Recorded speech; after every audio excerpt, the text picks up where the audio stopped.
Trying to get a lot of dough. Anything is possible. Turn me up in the headphone. Yeah.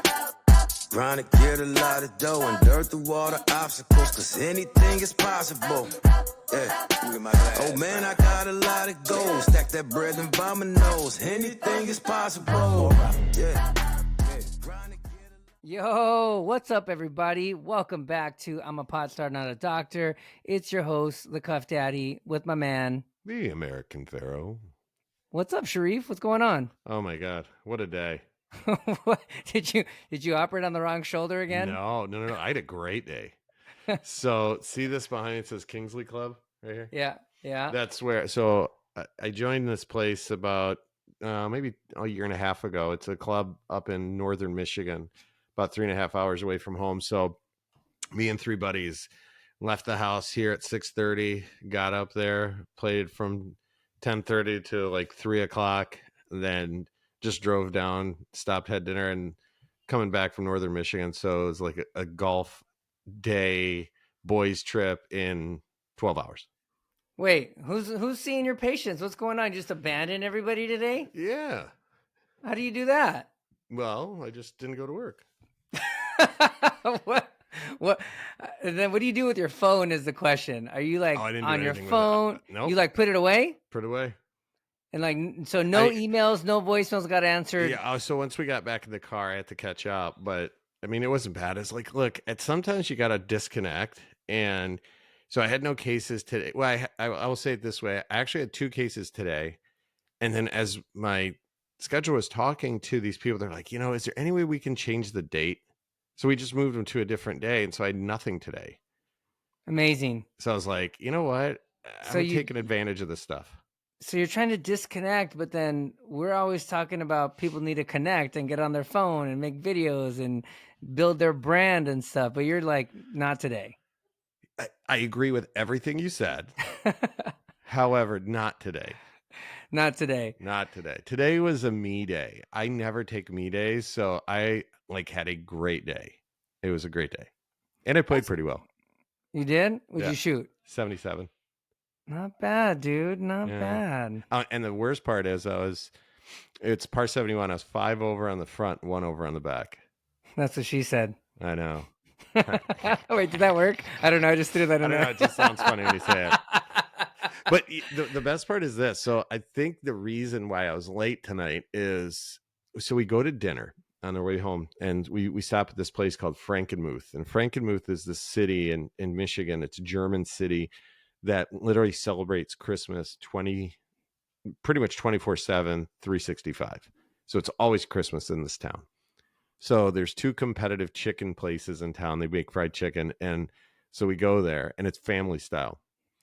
And on our way home, some of my friends that were in the car may have done some stuff. And so they're really hungry when we get there. Okay. They're almost like, California sober. You know what I'm saying? Yeah, we know what you're saying. Okay. So we're eating and they bring the first round of food and everybody's eating. Everyone's hungry because we been playing golf all day. And he sits there and he's looking at his plate. And there's a piece of chicken left so that she can bring another round of chicken. And I go, why don't you take that piece? And he goes, oh, okay. He takes it on his plate, starts carving it up. And then we're all eating. All of a sudden he goes, no, I will not eat you. I don't want you. And we're looking at each other why is he yelling at his food? He was literally yelling at his food. He wouldn't eat it, refused to eat that piece of chicken. Yeah. I don't know. You had to be there, I guess, but it was one of the funniest experiences of my life because everybody around us was staring at us why is this guy yelling at his food? Have you ever yelled at your food? No, man, but I don't eat animals, so, Okay. Have you ever yelled at a lima bean or something that you're eating? No, man. They're plants. Okay. I'm just saying, it was freaking hilarious. Well, that's weird. But you know what's coming up, dude? It's freaking Ortho Summit. Let's Vegas, go. baby. Flapjacks, craps, and aces and jacks all day. Are you going to be at Ortho Summit? I will be at Ortho Summit yelling at my food. That's right. So Ortho Summit's going to be in Vegas this year come September. Promos are out. If you haven't signed up, make sure you sign up. We're all going to be there. It's a great meeting. Last time they had that indoor pickleball court. Yes. But right? we're No going to one be at got the hurt. outdoor golf course. Oh, they're gonna have an outdoor car. Oh yes, No, we're gonna you play and at the I are Wynn. going to be at the outdoor We're golf gonna be at course. the Wynn. So if you guys want to fuck with us, come to the Wynn because we're gonna be fucking hitting some balls, Yes. crooked and straight. You can hit them crooked. I'll hit them straight. I'm working on my slice, dude. I'm gonna be ready for you. So, like, all right, all these meetings, how do you market a meeting one way versus the other? Like, how do you get your clientele to come to this? Is it us because we're talking about it? No, I think like, every meeting's different, right? Like we always talk about branding. Each meeting has like its own brand, and Ortho Summit's pretty unique. It's like kind of like the Academy of Orthopedic Surgeons, but like I don't want to say it if they get mad at me, but maybe like a little cooler. So it's it's a little cooler vibe, a little looser. Um, all different specialties. It's in Vegas. I think most people kind of go to the venue, right? Like you're like, Right. oh, Vegas is cool. So if the meeting's whack, I can at least go hit the craps table. It's kind of, I think, how people look at it. Craps. I know I love craps. I'm going to be on the table. I'm going to be hot this time. We were hot last time. Ooh. Yeah. I love craps. Yeah. How much you bring? So me? No, you I don't don't talk about it? No. I Okay. don't go crazy, dude. It's just, anything I'm willing to lose. Who wants to gamble with us on the golf course? Let's go. Wait, do they have craps on the golf course? I never played at the but we Wynn. gamble. I heard it's really nice. I heard it's expensive The too. golf course is beautiful. Yeah. It seems So- optimal for what? I don't know. What Shit's did that happening. say? I don't know. Bobby's just throwing shit up. So I don't know. I think the branding thing's important, but a lot of it's media, right? So especially like with us, right? We have our media presence, and there's people that go out there and can actually help you build a media presence and like get like a tech voice where you're promoting your practice or promoting your meeting. I mean, I think that's huge, right? So you kind of have to stay connected. You can't put away your phone like the 90s and just have a pager, right? Right. I mean, and we talk about it with marketing and everything, that there's this situation where, people will say, well, I'm not really on social media. Yeah, you are. If you have reviews, you have social media. So what kind of narrative do you want? How do you want to present yourself? I don't want to present myself as a guy that yells at my food. So how do I change that narrative? I mean, I don't know, right? So luckily my narrative's pretty good, but yeah, you got to kind of control it. Like there's people review, right? I mean, they have the right to say like, hey, this doctor is good. Hey, this doctor is okay. Bedside manner's a little weird. I mean, they're all consumers. So they're, we're kind of selling a product, right? Especially us, like we're selling a surgical skill or like an arthroplasty or a rotator cuff repair. And, there's people out there that are going to have good reviews, but as everybody knows, they're very polar, right? Right. These reviews are like, it's either you're really good or the people like had a bad experience and they're really bad. But most of the people who are in the middle, which is like the vast majority of people, those people don't really leave reviews. Right. It's like if you hit a home run or you strike out, that's it. That's But it. the guys getting singles, doubles, they don't talk about it.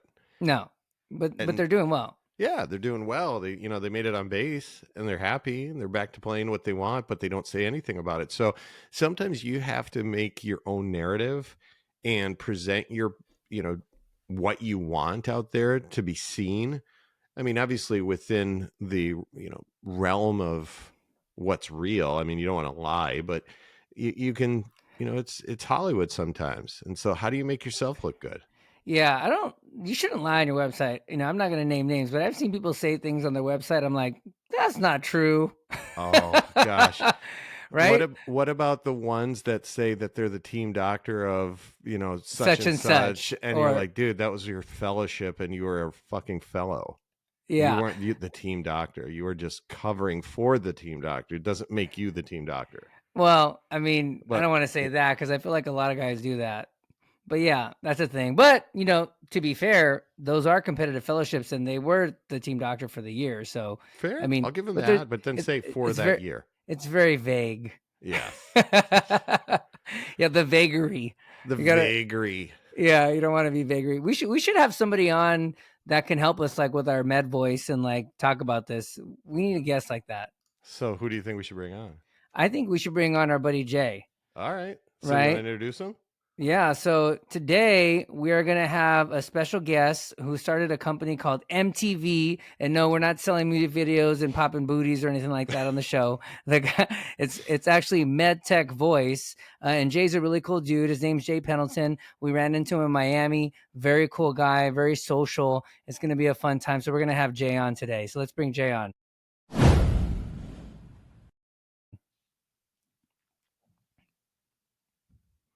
Yeah, buddy. Oh, look What's at up, this brother? guy. Did you just get back from a workout? Because all I see on your Instagram is this dude throwing Getting kettlebells. jacked. I know those kettlebells are made of styrofoam, bro. Because you're not pushing up weight.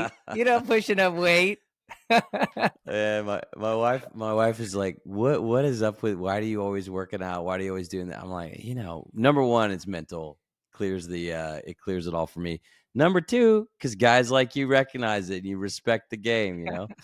I Let's do. go. I do respect the game. But, I always worry about posting my workouts. I just saw on Instagram that there was a study that showed if you post your workouts all the time on Instagram that you have a psychosocial disorder. I don't mean, I love how we're all I'm quiet. sure we're all on some sort of a disorder. I mean, how's it But, going, guys? you're the perfect. It's been a minute. Good. Yeah, absolutely. I love the studio you got. I mean, usually like we're talking to people, they have like AirPods in. You got the whole kit. Yeah. I hope started so. a podcast in 2021. Oh, I yeah? did What was it about called? 50 episodes. It was the Sultans of Sales. And it wasn't really a sales podcast. I started out called the Sultans of Spine in my background. And honestly, it was because I couldn't travel as a director for a very large medical device company, and my travel was not deemed essential. And I missed connecting. I missed the interaction, particularly with surgeons, and really just use this as a way. I mean, I hired 3 people that I never met before as a director and just brought them on the team, onboarded everything through these means, like, video conferencing. And so I was a guest on 2 podcasts and started my own. So bought this whole kit, and it didn't really go anywhere. I didn't really know what I was doing, but it was fun. Well, neither do we. So We're almost at 100 episodes, dude. We're deep. We're deep in the game. all That's right, awesome. So just to That's clear awesome. things up, I think we're at 70. That's close to 100, Shree. Yeah. If you round up, it's fun. This Yeah. guy and his fucking Round to math. the nearest 100. Dude, let's just. So yeah, we were Yeah. talking about your working out, but it's funny because like when we met in Miami, I was like, I like this guy. Like you're high energy, Yeah. always up. And then when I started following you on Instagram, I was like, oh, that makes sense, dude. He's a gym rat. He works out. Yeah. You eat healthy. You're about it. And I think that's huge. Like a lot of people always ask me, like, why are you always so up and amped? I'm like, I don't know. I exercise and I drink green drinks. I think that helps. Yeah. Right. It does. It's, So what- I mean, energy in, energy out, So what's Am I on a your delay? jam? Like, Is that are on you my just- end? I think you might be on a little bit of a delay. where are Bobby you is calling good. from? Okay. Where are you calling from, caller? What state are you in? I'm in Austin. I'm in Austin, Texas. We should have good. Oh, you're in signal Texas, here, but- dude. It's because that shit is flat over there. The Wi-Fi sucks in Texas. There's no mountains. I love it. How do you live with no mountains? It's so weird. I don't know, man. It's all. I mean, my dad's from Ventura. I think I told you that. He's from your neck of the woods. But I grew up in Texas, and it's home.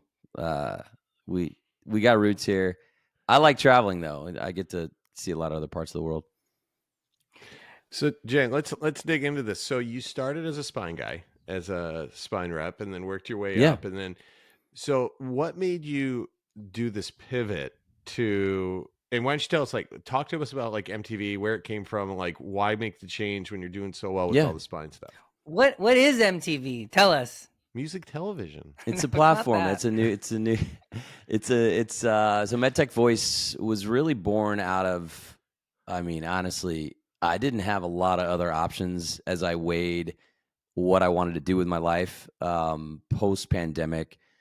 Like I was a successful spine rep, like did it all, was standing in ORs for a long, long time. And I loved that. I was I found myself there, right? And that was, the first time I'd really tasted success and wins and stacked those, and really loved helping those patients get back and being part of the team. But it's got a shelf life. I was 37 years old. I remember sitting in my truck waiting for a case to go. They were having trouble with an A-line, and I missed a really big event with my family that I thought I would make.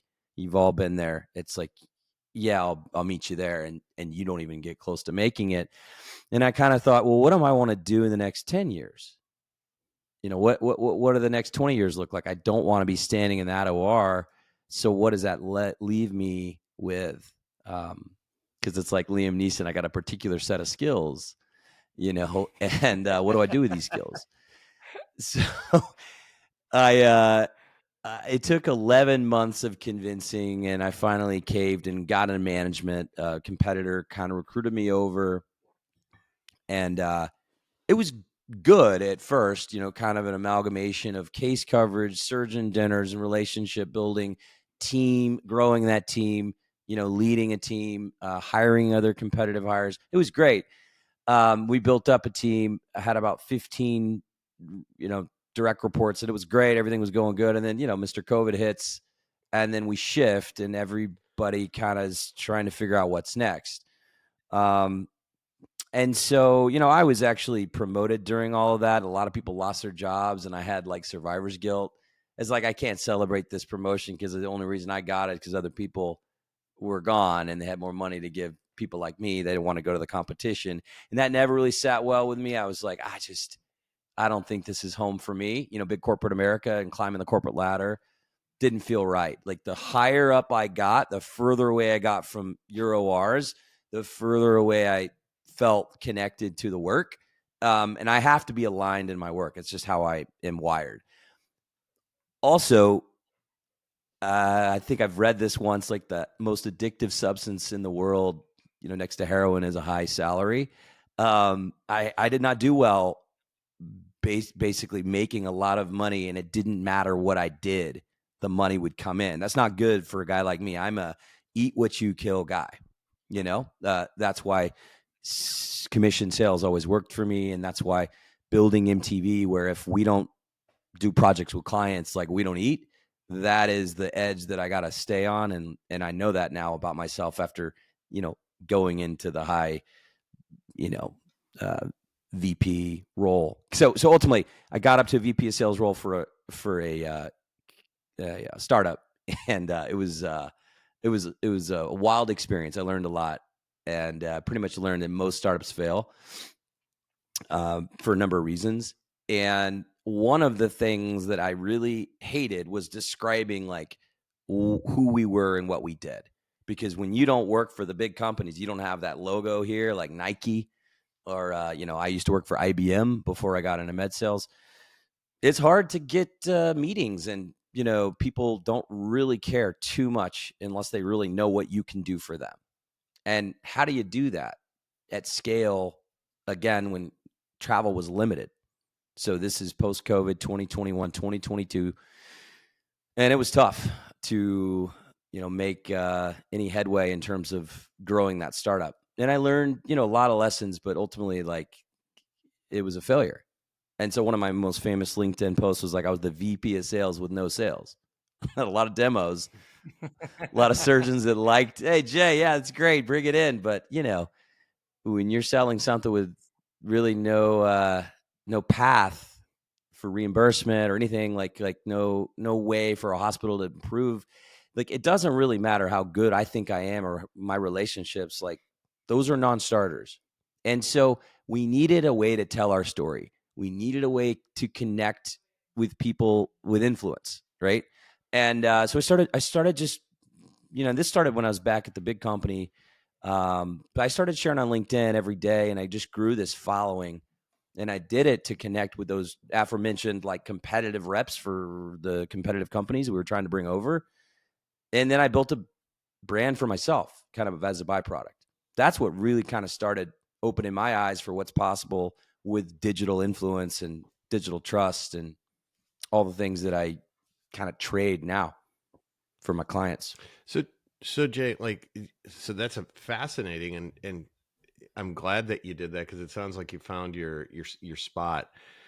But like one of the things, and I'd love you to elaborate on it, that is concerning sometimes is with social media and marketing and self promotion, like what's real, what's not. Everybody's an expert on LinkedIn. Everybody is like, I mean, people are, telling me that I need to do this, and I'm like, no offense, but who are you as an authority to tell me about what you're talking about? Like everybody's a self-help guru all of a sudden. So like, how do you weed out the bullshit? Yeah, it's a phenomenal question. I don't have an answer for that other than I'll tell you, I try to be myself. I'm the same person that you all met at Shoulder 360, that I'm here in my office today, that, I try to be online. And I think that it's a buzzword, and I don't even want to say it, but authenticity and being real and relatable, like relatability, that's really important. I will never talk about something that I don't feel like I'm a master at. Like I will not. I'm not going to sit here and talk about, private equity or rolling up businesses, just things that I've never done. I have no place speaking about that. Right. And so that's why I kind of grinds my gears when people get up on LinkedIn and start telling things that they never really did.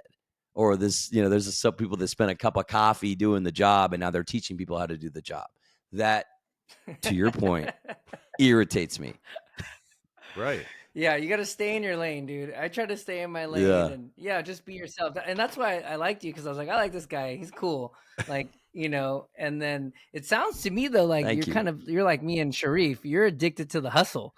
Like you like that. Yeah. Like, I don't know if I'm going to eat next week. I got to grind it out and make my money. Every day's a new day type of guy. 100%. You don't really know that. I mean, like, I was bored to tears in my first cubicle job, even though it was with a great global brand like IBM. I was just dialing for dollars sitting in a cubicle. And I was so like pent up that I quit my job, sold my car, and traveled around the world for the better part of a year at 25 years old. Like just broke bad, took off. And it was the best thing for me because it just opened my eyes. Like, man, there's a whole world out there. And I've been to like maybe 50 countries. I've only seen 9% of the world. Like, it's just crazy. It opened my eyes, like, to not just like that there's a massive world out there that I don't know anything about, but I learned a lot about myself, like living on that edge where we didn't know where we were going to sleep or what we were going to eat. When we get into a town, you do overnight trips to save on money. It was a shoestring backpacker type trip. And it really opened up my eyes to like what living is really about. And I had no idea that like that is ironically and wildly, like here we are almost 20 years later, I'm doing that now, building this business and bootstrapping it and sharing about it as I'm building it. Because when you build in public, as vulnerable as that may be, people will root for you or they'll hate on you. Either way, like they're thinking and talking about you, right? Yeah, but that's exactly it. I mean, if they're talking, even if they're hating, they're talking about you. And they're but I don't like the haters, man. I mean, you got to appreciate the haters because they're your biggest fans and everything. But I don't know. You don't want to have a lot of haters. You know what I mean? No, it's kind of like I'm the type of guy. I want everyone to like me. I know everyone's not gonna like me, but like I want people to like me. That'll change. Is it gonna change? I get you. I mean, Jay, do you think that I think we're similar in that regard. Yeah. Here's the thing. I'll share. Oh, go ahead. Mm-hmm. No, I'll share. Like, I used to care about what people thought about me. I used to really want everybody to like me. And to your point, like even doctors, if they didn't use my ear, they used a competitor. I'm like standing there looking through the OR like a jealous girlfriend. Like, what is he doing? Why is he? Like, and like I would care about it. I would. Yeah, dude. I'm like looking through the window like a weirdo. And but then I realized like now if I went back and carried a bag now, like I think, desperation is a stinky ass cologne. Like you don't want to be that guy. Like you want to be the guy that has value that people come to you for. And that's what I feel MedTech Voice is. We've got the goods on how to help people tell their story and leverage their story and like reach their ideal audience. I did it for myself, and I'm doing it for clients. We've got over 40 logos and that we've worked with, which is impressive. Like I'm very proud of that. So I don't care about people liking me anymore, but I do care about being valuable and being seen as valuable. So maybe that's a cousin to people liking me, is like being valued. No, I can You know. respect that. I think the key is, and what I meant, Danny, about you'll change, is it's so hard to try to please everybody, and Oh, it's yeah, never going to 100%. happen. Nope. So I think that word authentic is so true. It's like what you see is what you get. When you talk to Danny and I, whether we're here, we're in the office, we're at a meeting, you're getting the same Sharif, you're getting the same Danny, period. Well, Danny, less cuss yeah. words. Yeah, probably less cuss words depending on the venue. Yeah. Unless I got like this cool old dude who's in there like talking shit, then I'll let a little loose. I love those Yeah. patients. And sometimes they look at you like, oh, I like this guy. Yeah. He speaks my word. But that's the reality. It's like, so some people are going to like you, some people are not, and it's okay. And I think even like I tell my Totally. kids, it's okay. Just be the best person you can be the best blueprint of who you are every day, and try to get better. Yep. And some people are going to like, some people aren't, and it's okay. And that's what I mean about that. And I think that's one way to tell your story, because I'm so tired of like every website, that not even just in medicine, but it's like how great everything is, Yeah. like how perfect. It's like, it's such bullshit. Yeah, I mean, so Yeah, should you put up like all the complications up on your website? Like, look at this one that I saved, No, or like, I don't oh, this one got infected, but I saved that one too. No, I don't think you should necessarily do that, but I think patients want, like, for instance, you and I both use that AI, window within our website, which talks about complications, which talks about this, because I think you have to be forthcoming and honest and transparent and authentic, as this will probably be the word of the night. But the reality is that's what patients want to see. That's it. Yeah. So what does MedTech Yep. Voice do then, Jay? You kind of briefly touched on it, but like, let's say I want to get involved in MedTech and I want to tell my story. What can Jay do for Cuff? Yeah, brother. Well, you've already done a lot for yourself with building that brand, and first off, treating patients and getting good outcomes. Like, I don't think you can put too much lipstick if the pig is, a pig, and you're getting horrible outcomes. Like, you can't. Dude, where do you get all these sayings? Like, is there a book I'm not reading? No, man. I don't know. It's just a seasoned a veteran who I don't really have too much tact, and try. But I would say, like, what we do for people is like we're an extension of your team. So like it's a cliche as well, but it is true. Like we're creating bespoke media opportunities. So like what we've really kind of honed in on, like where our focus is coming to these conferences, because everybody goes to them and it's a target rich environment, right? There's doctors and device companies there. We sell attention and trust to doctors and device companies, like to the industry. We're that kind of bridge between one doctor using a product to another potential doctor that wants to learn about that product, because there's laws that prevent those companies from directly working with doctors to talk about those products. And so we're right there, and we fill a void there. We also fill an unmet need. As I mentioned, like when I started this business, I tried to get some media companies to kind of come with me once I booked a couple big meetings with Mayo Clinic at the mothership in Rochester, and it was too expensive. And so like I saw a massive opportunity for like doubles, singles, and triples, because most of these media companies, like for them to come in, it's way too restrictive and no one has budget for it. But like I think there's a ton of stories that can be told between $10 to $30 to $50,000 instead of $150,000, which is what I got quoted for bringing a media company into the Mayo Clinic. And I'm like, who has an extra $150? That's why these stories aren't being told. And I'm like, this is crazy. We can be lean and mean and just like get into the field and be strategically creative. And that's what we do. And I found a great partner, Mason. You met him at Shoulder 360. He does all my media, all the back end stuff.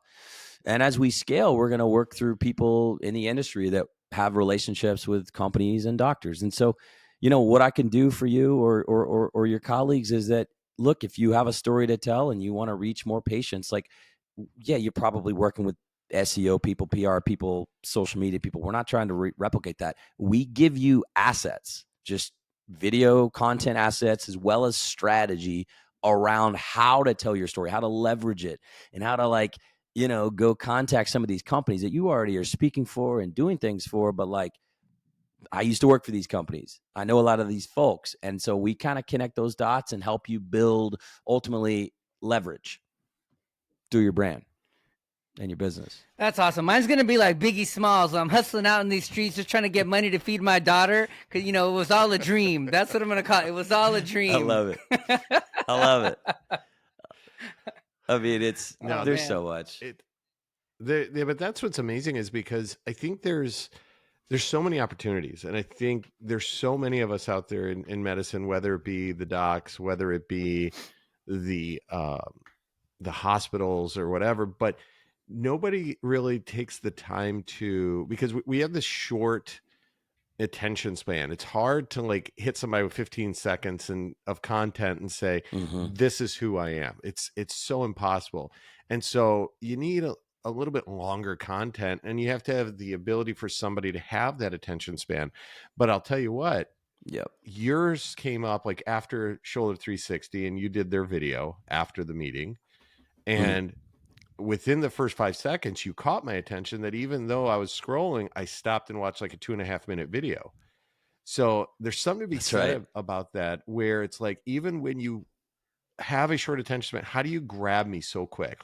What is that hook that keeps me there? Yeah. I tell you, that's an art and a skill, and it takes a lot of practice. My dad wrote headlines, very catchy headlines for newspapers and magazines. My mom was a fashion editor. They met at a newspaper. So I come from a family of writers, right? And then, so the apple doesn't fall far from the tree in terms of how to creatively hook. It's a great word. That's exactly most of my LinkedIn. Those first few lines before you click see more is intentionally going to be written for you to engage more, right? Because engagement is a metric that we track and that we use and we leverage. As it relates to the videos, man, you're 100% right. I mean, I've got middle school kids, and they're always looking to see how much time's left in an episode, or if you look at YouTube shorts and the way things are trending, it's all quick and just repeat. You can sit there and watch YouTube shorts for an hour and you've never really watched anything. And so we understand the trends of how people consume information, and also emotionally. I was a psychology nut. I was a minor in it. I should have majored in it. I loved it. And the limbic brain is where emotion and buying behavior and all those things reside. And so story also resides in that kind of part of your frontal cortex of your brain. I believe that's the limbic brain, frontal cortex. My neurosurgeon friends are going to make fun of me when they watch this, but it's up in there. And that's where we try to just hook and engage, and people buy with emotion, right? And it's a lot of times it's that drip. And have you ever heard of the term dark social? It's somebody's watching and engaging on comments and seeing a company and a brand. And then all of a sudden they're there and they're buying a ton of things. And it's not an instant impulse buy. It's something that's been seeded for so long. That's marketing. And that's something that we try to help people do through little hits of, a glimpse. A highlight reel is meant to engage and sell that dopamine so that you want to go to Shoulder next year. Oh man, I've been bamboozled so many times on Instagram. My wife makes fun of me. I bought this this little fan spinny thing that does a 3D thing. I was I'm gonna get my logo and have it 3D. It's gonna be sick, and people are gonna walk in the office. And that piece of shit, I couldn't get it to work.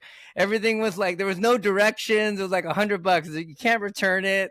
And then I bought this little pin, this little AI pin, because I'm pretty into the AI. I mean, I was gonna buy it anyway, and I'm really trying to get something in the office that'll help me make notes, right? So I bought this AI pin, and then they hook you, so it was $80.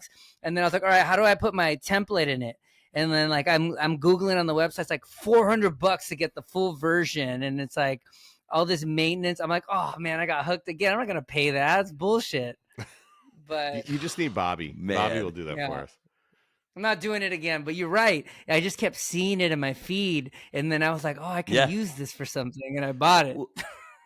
Well, like, I mean, the smartest people in the world are running these big tech companies, and we're the products. Like, every time we engage on something or even stop that scroll or like click on something, they have that data. And like, it's all going into that feedback loop of like, oh, how are we going to get Jay to buy another cooler with a backpack that he uses once a year? Like, I mean, seriously, that's how it works. Yeah. So I like the media stuff. I'm really careful. I just try to post like, stuff about me so you can get to know me, things that I do, obviously like cool stuff that I do. But I really, really, really, really hate farm commercials, pharma. And like, take this drug and you'll be happy and all these side effects, blah, blah, blah, blah, blah, right?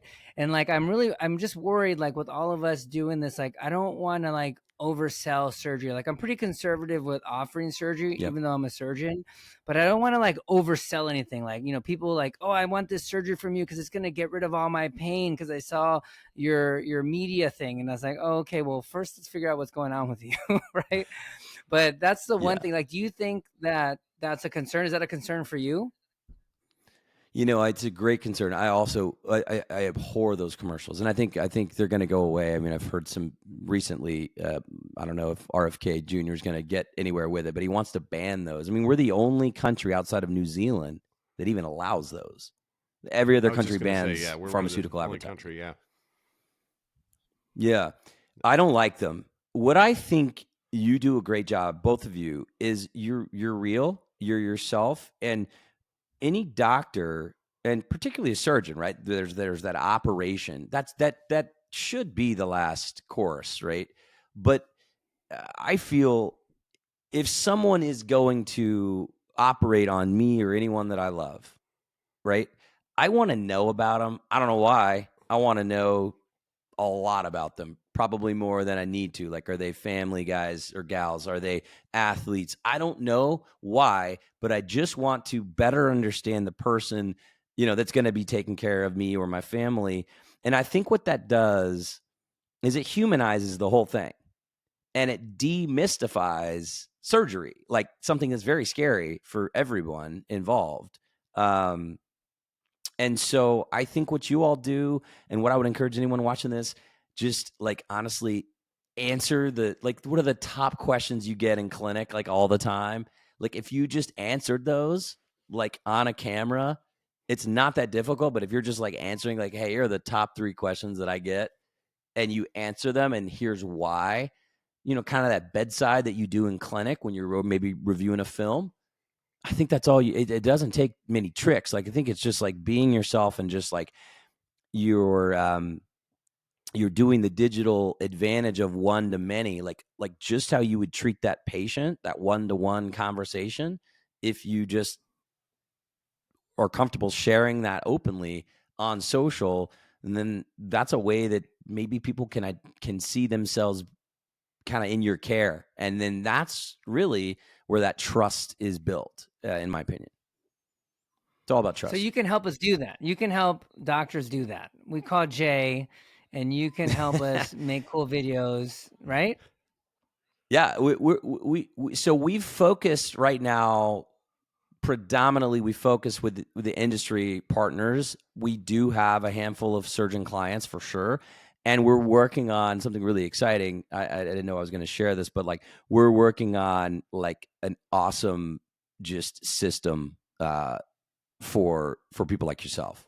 It's not done yet, but I see this as a need, and I see this as something that we could help people do that would be beneficial. So if you're interested, I'll keep you in mind. I hate to be like that guy, but I don't have it done right. I'm always interested. No, we're interested. Well, because I started my practice about a year and a half ago after being in a big group for 17 years. So to me, marketing, it was something that I like didn't necessarily do. But now being in my own practice and sitting in a very saturated market, I have to I'm thankful that I've had some name recognition and that it's kept me busy. Mhm. But even so, there is that marketing component of what do I do to just get a little bit more? Because like you said, Yeah. if I kill it, I'll eat it, but I got to have something to kill. You know what I mean? And so you you have to have Let this me like let me ask you. go ahead. No, I'm so sorry. Please continue. No, go ahead. Go ahead. It's got to be the delay. I'm so sorry. So I just got to ask this question because I get this from a lot of doctors. Is there something that is either like code or frowned upon to market yourself or to be promoting what it is that you do? Because there are very few people that want to take that selfie video, right? Even me, like it's weird. You got to get, past it. But for a doctor, for someone, is there something that like you feel like you don't want to be judged by your peers, or like you feel like it goes against, like you don't want to be an ambulance chaser lawyer, right? You don't want to go there, but like, right? Am I making sense? Like, is there Yeah, something, yeah, there's yeah. some block that you don't want to Here's go, how Here's how I'll answer that. I think it's two parts. I think there's the outward facing part of there's a lot of surgeons. There's, at least for me, there's respect to other surgeons that I don't want to necessarily say, hey, I'm better or I'm different because right? I do it, whatever. But there are different, I think, caliber surgeons. And how do you set yourself apart? Because all of a sudden, when you start seeing the guy that when I'm flipping through the Delta magazine and his face up as, doctor of the year, no, you just bought that. I know how to Right. market myself by just saying I'm great and I'm one of the best doctors in the US. That's not real. So you don't want Right. that side of it where you're saying that I'm better than you, because I think there is a respect between all of us. And then I think the other Mhm. side is you don't want to sound like an asshole to your patients.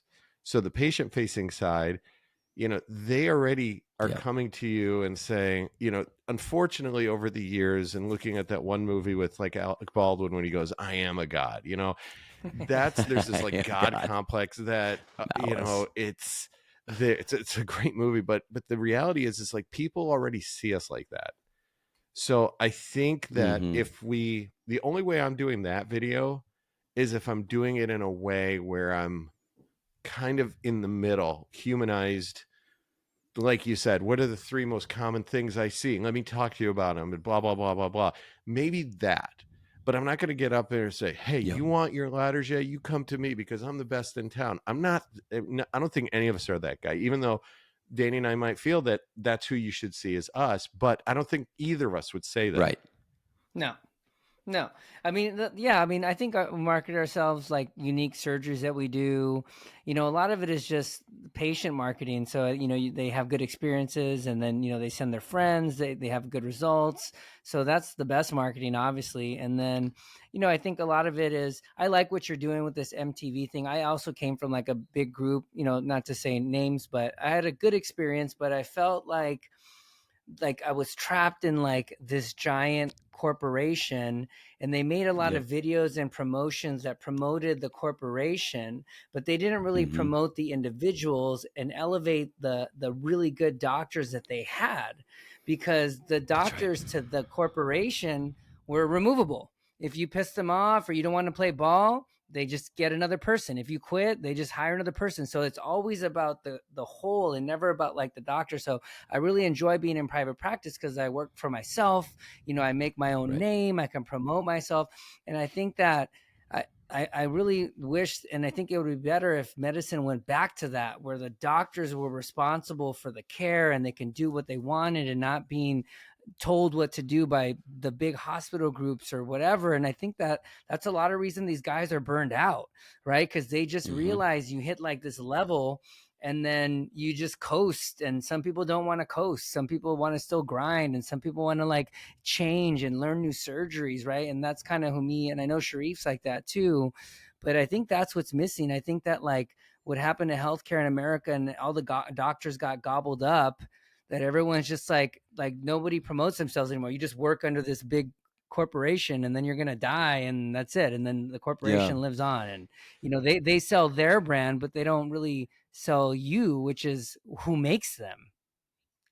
And that's who patients want to know about. Danny, they don't care. Yeah, and I just was talking to a friend of mine about that today, that without, there's very few businesses where the reason for that business to be out there, such as a physician, if the physicians all wake up one day and say, you know what, fuck this, we're done with insurance, we're done with hospitals, we're done with all this stuff, you know what happens? Industry is done, who makes a shit ton of money off of us. Hospitals, done, that make a shit ton of money off us. Done. Insurance carriers, who make a shit ton of money off us, all gone. So the problem is, we're the reason that all these people have a job, and yet they treat us like shit. The spoke of the wheel. And that's the hardest part. Yep. And so how do you fix that? I mean, how do we tell our story? I think what Jay needs to do for us is tell that story, so that we can take back medicine and make it about patient care. Make medicine great again, Jay. Great again. Yes. Yes. So one of the biggest kind of the ethos and the reason, like, I'm not trying to use big words, one of the like themes of my company is I've always been pro surgeon, like to your point, like I worked with surgeons, and I had one tell me one time, scrubbing in for a case, he's like, Jay, at the end of the day, I'm expendable. Like, to your point, like if I leave tomorrow, they'll replace me. And I'm like, no, like, you're the reason that this whole hospital is like out of the red. Like, your RVUs are through the roof. You do so much administrative stuff. Like, you serve on all these boards, you take care of the patients. And he's like, no, but they would just replace me. And it bothered me. Like, it pissed me off, like, for days.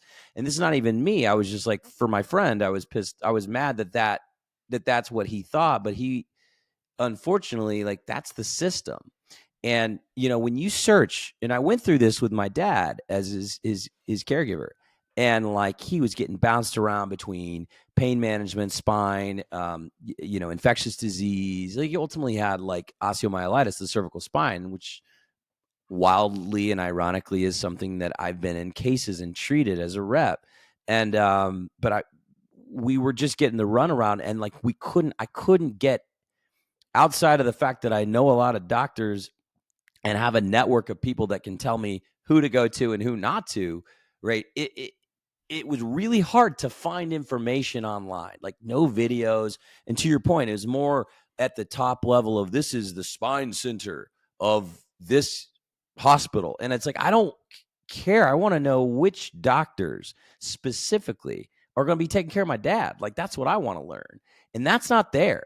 Like, that's not out there unless you have a private practice and you can market yourself.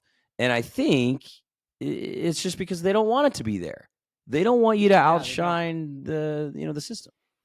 Because it has nothing to do with the surgeon. It's the center, right? So that's what the hospital wants. Like you said, if your friend wakes up one morning and he's like, goes in and raises hell, they're going to be like, you're gone, next man up. It's just like sports. Yeah. So, and that's the unfortunate thing. So I can't do that. Danny can't do that because our families don't eat, and so we have to be very conscious of that, but we also have to do a very good job, because we have to make sure that our message is sent. Patients get to know who we are. Patients understand that our outcomes are good, and that because we've worked very hard to stay in the know, make sure that we're well read and whatever. But the point is like, I don't have something to fall back on that the hospital is going to help me, because the hospital doesn't give a shit about us. They just want us to get our cases. No. And that's it. And unless, of course, you work for them, and if you're not doing what they want them to do, then they'll fire you. It's so wild that the cogs in the wheel are just getting pushed around, and yet the industry is predicated on what physicians do. Everything. We need the MedTech voice, Jay. We need your voice. Save us. Voice. But it's not my voice. It's yours, brother. Yeah. I built it for you. I built. So that's a mistake. That's a misnomer. What's up? So what's next? So what's next for Jay Pendleton? Are you going to Ortho Summit? Like, what's Yeah. the next move? Where are you Yeah. going to be? Yeah. I mean, like, hopefully this thing, I don't put it out there and jinx it, but like, we just got really good feedback from Ortho Summit today, actually. So I was kind of hoping that we'd get that, and I feel like we're going to be there in a big way. The MedTech Voice is for certain conferences like Academy, and I think Sharif is where we met, right by that coffee station, was right outside that. We call it the MTV Studio, where we bring in like monitors and like editing on site, and we can really turn around the content within a couple of hours, because what we feel like, it's a low lift, high value opportunity for everybody there. Like, you sit down with us, you get content back delivered same day within a couple of hours. And if you do a bigger package, like maybe within a few hours, but seriously, like, you're there at the show and you get social media game ready content right back at you. You can then use LinkedIn or Twitter or whatever social media that you're on, or all of them, while the conference is going on, when everybody cares about it. It's relevant at that point. It's the most relevant. And so it's kind of like the biggest booth, the best booth opportunity is in the palm of your hands on your phone, right? That's what we feel. And so we'll be at OSET. We're going to be at Anterior Hip. And then we're doing Ortho Camp, which is a J&J sponsored for residents in Houston. And then we've got a few other spine and pain shows. I think we're pretty close to finalizing the Chicago meeting at NAS Innovation. And then we'll be at ASPN in Miami for the pain Damn, show. he's So going I to mean, all this shit. I Oh, know. Seriously. yeah, I'm gonna need a wow. team. I'm gonna need to hire pretty soon. But That sounds fun, man. Well, I'm going it's to a be at lot. Ortho Summit, so make sure I got my time blocked so I can do Yes. my thing with you. I got a new suit, new Yes, shoes. sir. I'm going to look dope. So make sure I got a slot. And then I but love that it. sounds great, dude. I love all the meetings, all the networking. I feel like I'd like your job. I could do really well in your Hey, job. man, Well, you should quit I your would job love to that. work for Jay. Yeah, We'll talk. with the Cuff I'm Daddy. talking. I want salaries, bonus, and healthcare. I thought we agreed no salary. Didn't we establish Oh that? yeah, that's right. Yeah, no, That's right. You got to go That's grind, right. bro. A Grind. salary. You A gotta go salary grind is it, what's brother. given. What do they say? A salary is what your employer gives you to crush your dreams. Yeah, fair. There you go. I mean, Yeah. it's true, man. Y'all, this was so fun. I really appreciate the invite, and I love the medium that you guys have built. Well, we Yeah. appreciate you and all that you're doing, and truly, I mean, we are unheard as physicians, so it's great that we have a voice that you've built for us. So thank you for that. And we wish you nothing but the best of luck, and I'm looking forward to seeing you at OSET, and I'll try to dress as nice and have that drip like Cuff Daddy, and we'll come say hi to you at OSET. Yes. I can't right, wait. dude, Hey, we'll take it do it easy, man. live, man. We'll do your Let's show do it. live. Thank That'd you be guys awesome. so much. All right. Take it See easy, you. bro. Peace, Jay. See ya. I like him, man. I feel like that's like my twin brother from another mother. Like, we're like the same size. We both work out all the time. He's pretty yoked and he's like super high energy. And I felt like the universe brought us together in Miami. I was like, I like this guy. Well, I mean, I think, game respects game, right? Yeah, I mean, he's like you. Like, we just like we're like magnets. We just like, hey, I like you. Let's hang out. That's kind That's of like exactly how it. he Well, is. I think, that's exactly it. People, they always say misery loves company. I think it's the opposite. I think that people that are aligned like to be next to each other, because I think when you and I met, and like when Jay and I met, it's like literally everyone's like, oh, this guy over, look at the studio over here. And he walked from the studio. I just like turned to look at his studio. He walked right up to me and he's like, hey, man. It's like, it was just cool, because it's like we just kind of like knew each other's vibe. I was like, oh, I like this guy. Yeah. So no, that was good. And I think he's doing something super noble of like speaking words for us that sometimes we can't figure out how to say for ourselves. Yeah, dude, the company's cool. I love to see these entrepreneurs just killing it. But yeah, man, that was a good time. Well, that wraps up our show, everybody. Thanks for tuning in to I'm a Pot Star, Not a Doctor. It's your man, Cuff Daddy, signing off. And it's your boy, the American Pharaoh. Find us where you find your socials. And now watch our full episodes on YouTube. Until next week. Gonna get a lot of dough. Anything is possible. Turn me up in the headphone. Yeah. Trying to get a lot of dough and dirt through all the obstacles, cause anything is possible. Yeah. Oh man, I got a lot of gold. Stack that bread and vomit nose. Anything is possible. Yeah.